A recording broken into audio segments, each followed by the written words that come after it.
Promotional consideration for DIGITALK provided by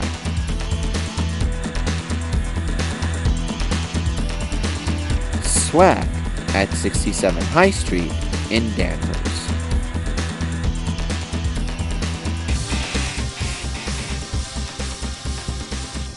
Coming up on DigiTalk, Twitter becomes a member of the Linux Foundation and OnLive goes bankrupt. Later in our show, we have our very own Adam Stone who will be talking about how to download and use Steam. And we also have Bill's Effect of the Month tonight, so stick around. This is DigiTalk.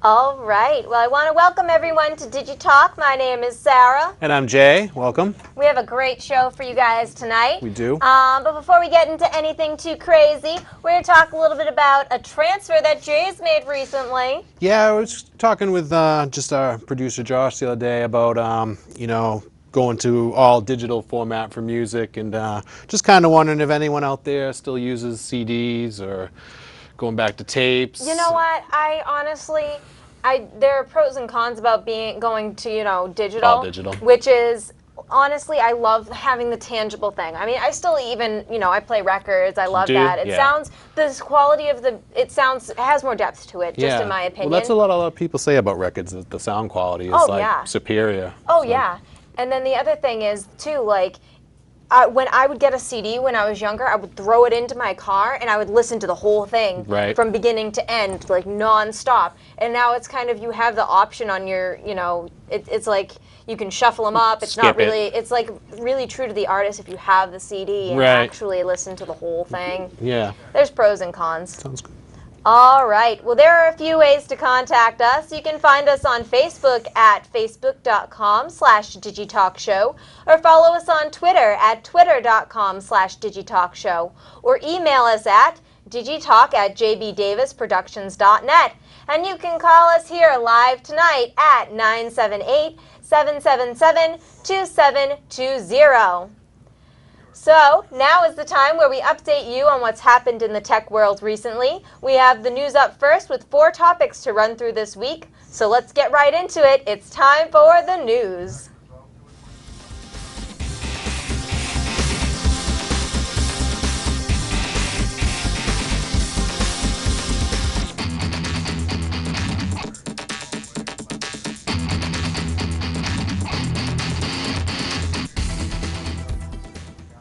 Twitter will now be a silver member of the Linux Foundation. Linux is an operating system similar to Windows and the Mac operating system that is free depending on the brand. The Foundation's website reads that the Linux Foundation promotes, protects, and advances Linux by marshalling the resources of its members and the open source development community to ensure Linux remains free and technically advanced. According to a Twitter spokesperson, quote, "Twitter is built on open source software from the back end to the front end," end quote. In addition, a manager from Twitter said that, quote, "By joining the Linux Foundation, we can support an organization that is important to us and collaborate with a community that is advancing Linux as fast as we are improving Twitter," end quote. An article on phys.org says that, quote, "Twitter engineers use, contribute, and release a lot of open source software," end quote.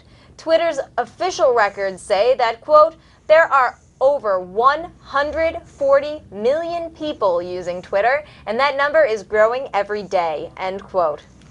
So do you tweet or anything like that? I do not tweet. I do not tweet either. I mean, I don't get it. It's one of those things I don't get. Yeah. I don't know.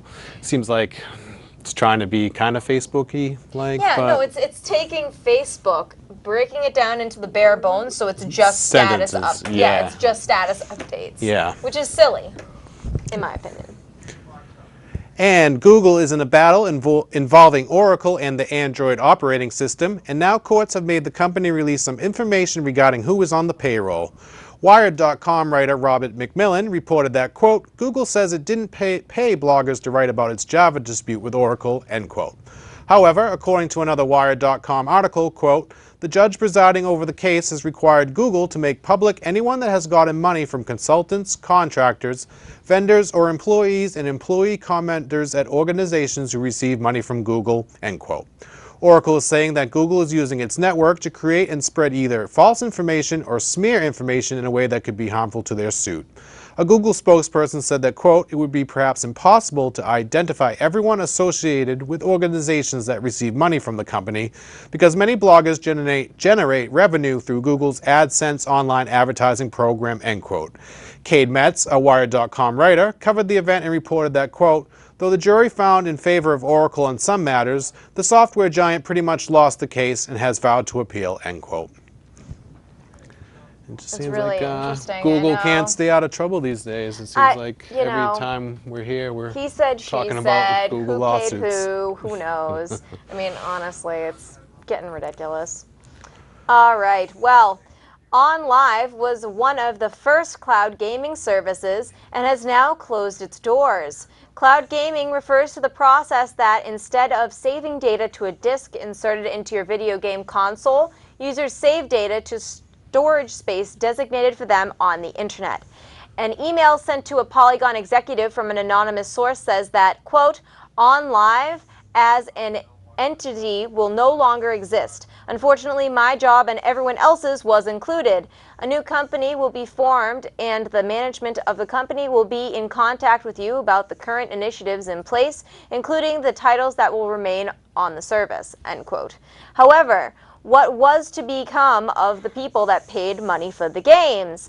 Kotaku's Owen Good reported that the company was, in his words, quasi-bankrupt, and that the company and all of the games that people have bought should still be able to work. OnLive released a statement saying that, quote, Steve Perlman, CEO, continues to work as active CEO, and he is currently concentrating on the transition. Once this is complete, he will be very focused on our next product releases, end quote. However, Owen Good thinks that this means he is working out the deal to sell everything to a bigger company. Yeah, I was pretty bummed out about OnLive. Lots of drama. Everyone's doing the he said, she said thing this week. But have you ever seen the service? It was. No, I mean, I understand the whole concept of it, and you know, I just don't understand why, you know. I don't know. I feel bad, you know. You feel bad when you hear about people losing their jobs and, you know, all these different things. And you know, you kind of hope everyone can just, like, band together and work things out. Get along. Right. And Dropbox, the cloud storage system, had a big security breach recently. Dropbox Cloud Storage gives free members 2 gigabytes of space and has tiered options for more space ranging from 50 to 100 gigabytes. After the breach, Dropbox has created and released a 2-step verification before anyone can get into their Dropbox. Gizmodo's Eric Lemer had a Dropbox and is talking about the new features, saying, quote, in practice, it works pretty much like Google's version of the same tech. When you log on, you'll be prompted to enter a limited time, one-use password. You can get it either by text or by an app like Google Authenticator, end quote. Dropbox hopes that this new feature will help keep the people using its service. Beta News' Martin Brinkman says, quote, everyone who is trying to log into your account on the Dropbox website will be asked to enter the security code before access to the account is granted. The same happens during installation of the Dropbox client on a new computer that you link to the account. Note that this only happens the first time you connect to the client to the account and not on consecutive logins, end quote. A Dropbox spokesperson has said that the feature can be a bit buggy and that they are still in beta testing, but is that bugginess worth the security? It doesn't seem like they're too sure about their features that they're trying to implement. I don't know. I mean, it's always good to improve things, but I mean, we've seen Facebook try to improve itself a million times, and it just gets more and more confusing. So it's like, really, where do you bridge that gap between this is so much more confusing than what originally was here, and you know, if it's not usable, you shouldn't implement it. That's really kind of what it should come down to. But you know, it's different. But coming up after the break, we have a special walkthrough on Steam, a program allowing users to download video games. We also have Bill's Effect of the Month coming up later in the show, Bullet Time. So you don't want to miss it. This is DigiTalk.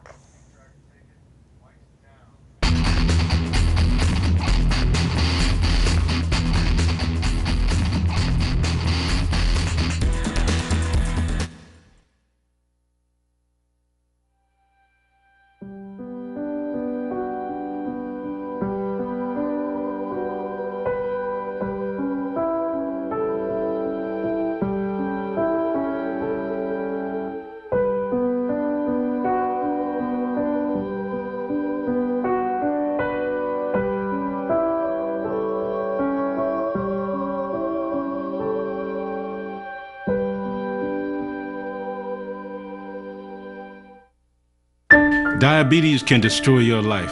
After I was diagnosed, I didn't feel sick, so I didn't listen to my doctor. I had a heart attack, then a stroke, and I was only 49. Learn how to reduce your risk of stroke. Call for your free diabetes survival guide. You say you'd give your right arm to be there for your family? Here's your chance to prove it. Have your blood pressure checked and control it to lower your risk of heart attack and stroke.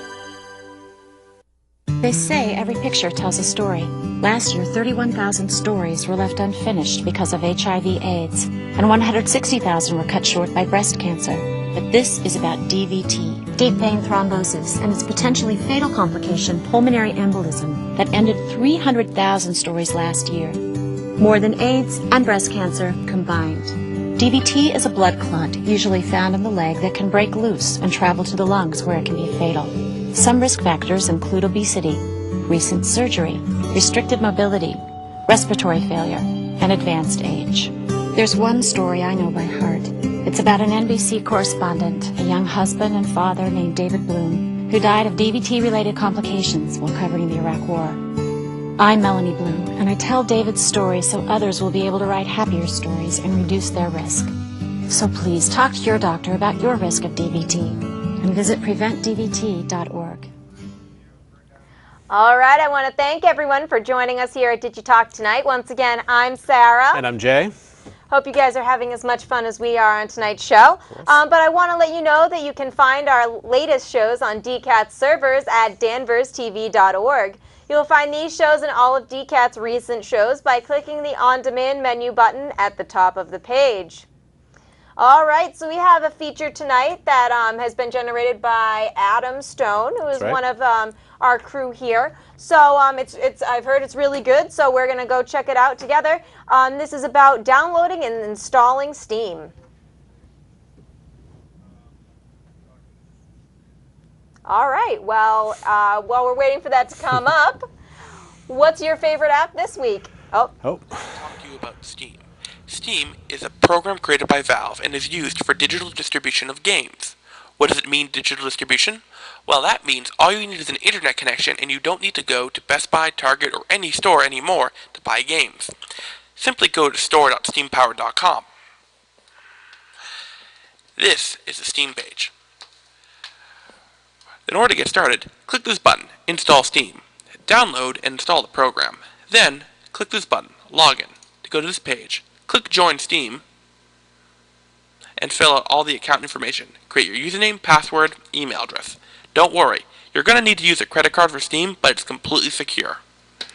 After you download and install Steam, you're going to want to launch the Steam application. This is the Steam application. Here you can see the featured games, the Spotlight game, both Mac and PC. You can get games from 40% off, 75% off, 25% off. You can also get videos and demos. Now, let's talk about how to buy a game. Simply click this button and type in the game you want to buy. Let's say Call of Duty. Call of Duty 4, Modern Warfare. Let's check that one out. Click it and it will take you to the new page. You can see everything related to the game and screenshots and trailers. You can add it to your wish list and see your friends who have bought the game. You can see reviews, more about the game, and the system requirements. You can also see the Metacritic score and everything else related to the game on these panels right here. Now, let's say you want to buy the game. Well, you click Add to Cart. You can purchase it as a gift or for yourself. I'm not going to buy the game right now, so I'm going to click Remove. But if you did click Purchase for myself, you'd be taken to a page where you can enter in your credit card information as well as all your billing information. Once again, Steam is completely secure. Now, after you buy a game, it gets tagged to your account. So, in order to see it, you should click Library. Here you can see any and all games tagged to your account. Games in gray are games that have not been installed, while games that are colored in have been installed. To install a game, click on it and click the Install button. It'll show you the space required, space available, and the estimated download time. Click Next and you can create shortcuts to your desktop or Start menu. After you click Next again, it'll make sure everything's correct and you can click Next again to install the game. Remember, you're downloading the game from Steam servers, which is why you need the internet connection. But after you download the game, you don't need a connection anymore. Now, a game I've installed is called Bastion. You can see the friends I have that have played Bastion, and my achievements. I have 21% unlocked. You can see my locked achievements, and news. You can also set the category, see recommended games, support, DLC, and many other options. Thank you for joining me on this adventure in Steam, and if you have any questions about Steam or anything I've talked about, or anything we've ever talked about on DigiTalk, you can email us at digitalk@jbdavisproductions.net.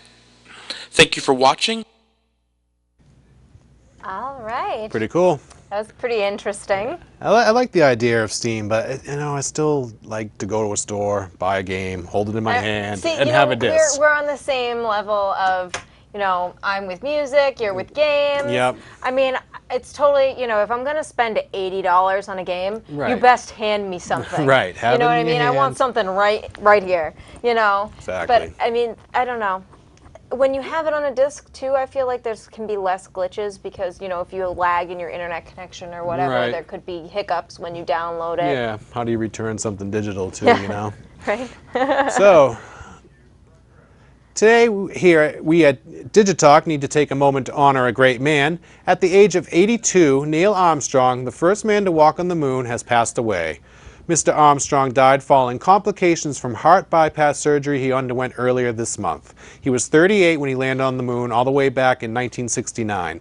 Neil Armstrong was a great man and he will be missed.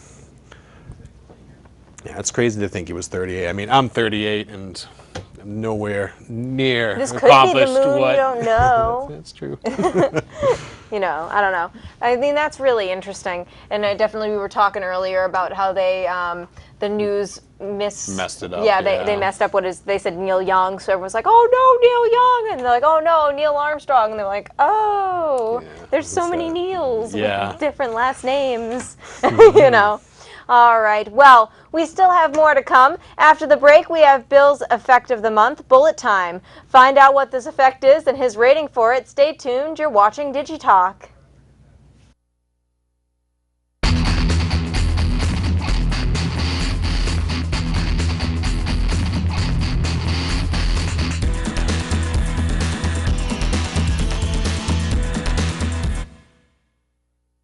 Diabetes is a killer.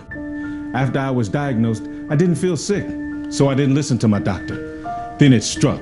I had a heart attack, then a stroke, and I was only 49. People with diabetes are 2 to 4 times more likely to suffer a stroke than people without diabetes, and many who survive are severely disabled.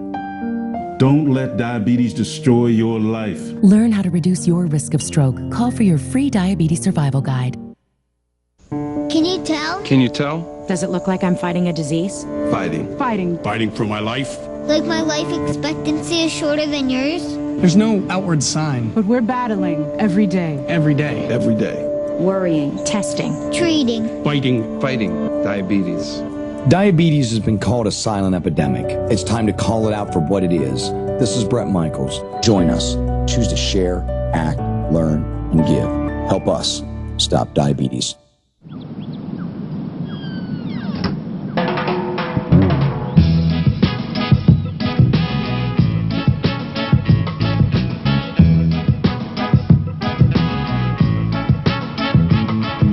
Hands can do incredible things. Now they can even help save a life with hands-only CPR. If you see an adult suddenly collapse, just call 911, then push hard and fast in the center of the chest until help arrives. Learn more at handsonlycpr.org. When I was president, diabetes affected nearly 10 million Americans. Today, more than 21 million children and adults are affected by diabetes, and another 54 million people are at risk of developing this disease. Type 2 diabetes can be prevented, and I want to encourage you to get involved and help stop this epidemic. Call the American Diabetes Association to get a special Jimmy Carter Diabetes Care Package.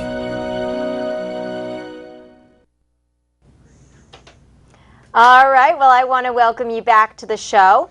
I want to let you know that if anyone has any comments about the show or off-wall remarks, any questions about what we covered on the show tonight, you can definitely get in contact with us in the many different ways that we have said. Before we get into Bill's Effect of the Month, I want to let you know that you can help out on the show by becoming a member of DCAT and taking a couple of production classes if you live here in Danvers. Just come to DCAT and let us know, or you can email us at digitalk@jbdavisproductions.net. It's a great opportunity for those that wish to get into the news business, or for those who just want a taste of what it would be like to be part of a fast-paced show. Come join our crew and be part of the fun. You gotta move now. Right? Oh, no.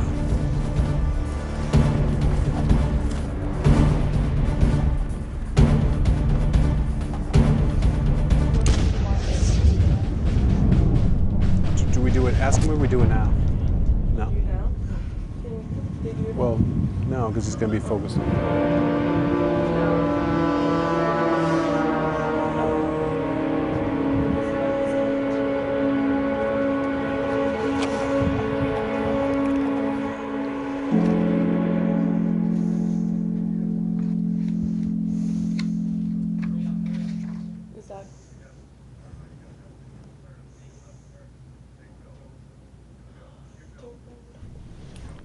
Hello DigiTalkers, I'm Bill here with my visual effect of the month. Every month I will be exploring various sources to find a tutorial explaining a visual effect seen in the movies or television. So let's get cracking. August concludes the summer movie season, and what a conclusion it was. Not only were we treated to pulse-pounding action movies like The Expendables 2 and The Bourne Legacy, but we have a lot more action movies coming this fall. So I decided to attempt a well-known effect first seen in the Matrix movie trilogy, more commonly known as bullet time. My favorite visual effects website, videocopilot.com, has actually released an effects DVD package that explores this effect's concept, creation, and execution, appropriately titled The Bullet. First, let's talk about what's included in this package. You DigiTalkers out there will be treated to a very well-detailed tutorials, not only how to composite and put together the various elements together, but how to create the bullet, control its movements, and control the camera in various 3D programs, including Blender and Cinema 4D. This package also includes demo footage that you can practice with, as well as tips and tricks on how you can use to create your own bullet shot. Be prepared though. There are 8 parts to the After Effects tutorial and 5 parts to each of the 3D program tutorials. There are some complex ideas that each tutorial presents, including creating a 3D environment out of still pictures, controlling the speed of the shooter's movements, and subtle things like adding recoil to the barrel of the gun and how to construct an artificial muzzle flash using After Effects' particle generator. So if you haven't gone through the basic After Video Copilot's training tutorials on their website, or you haven't learned the basic After Effects controls, some of these concepts may be a little too advanced for you. Don't be discouraged though. The Bullet Pack also includes complete project files, both for After Effects and the 3D programs that you can reference to when attempting to create the effect. You can even use the already created elements and recomposite them for your own use in these projects. Though most of them have already been pre-programmed for the demo footage included in the pack, you can still manipulate them, but to a certain degree. Like all of Video Copilot's tutorials, they are fun to listen to and informative. The Bullet presents concepts that you can use to create other effect shots, such as organization of a project, pre-production work for shooting the effect, and different ideas to aid you in your effects work. It is useful for those who are first starting out, but for seasoned pros and enthusiasts, it may come off as just rehashing some stuff they already know. I found that the ideas the bullet effect pack presents are very useful in creating the effect, and the included project file was a valuable asset in my attempt at creating the effect. However, when trying to replicate my own version of the project file, it was a little bit tricky to execute. This is in part due to the organization of the files in the pack. I did not know where the certain files were located or how to proceed in the order of the tutorials. They were split into categories depending on which program they talked about. I figured it out in the end, but it took a while. My final thoughts on this pack, that the bullet has a lot to offer in.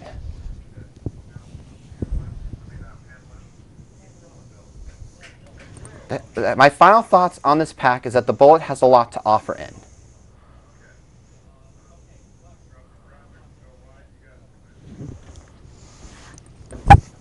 All right. Good stuff, Bill. I know, this got awesome. I think the name of it sounds hilarious. I was like sitting the whole, before the show, we were going, no, stop, it's bullet time. We're just like dancing around. Yeah. So we always, that's really interesting too, because I really love this. I think this is like a great thing for the show, because I've seen these things in movies all the time, and sometimes you even maybe take them for granted, but I mean, now it's cool to like know how to do things like this and kind of make it something all in your own. So yeah. I really love that. So I also want to thank everyone for joining us tonight. I hope you enjoyed our show just as much as we did making it.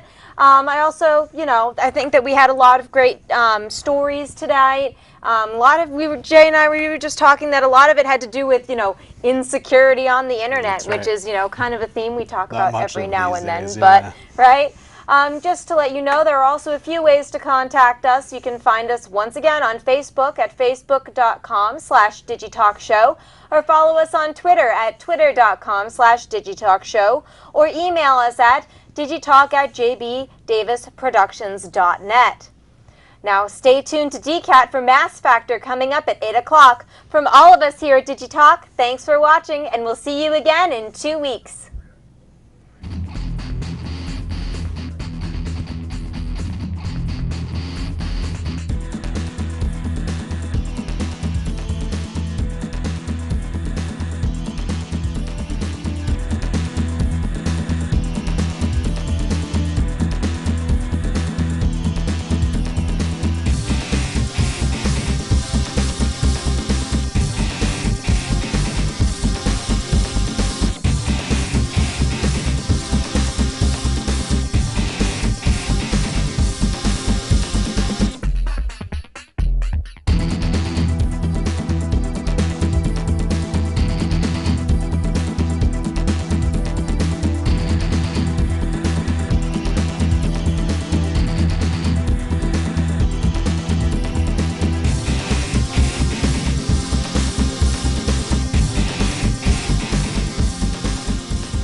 For DigiTalk, provided by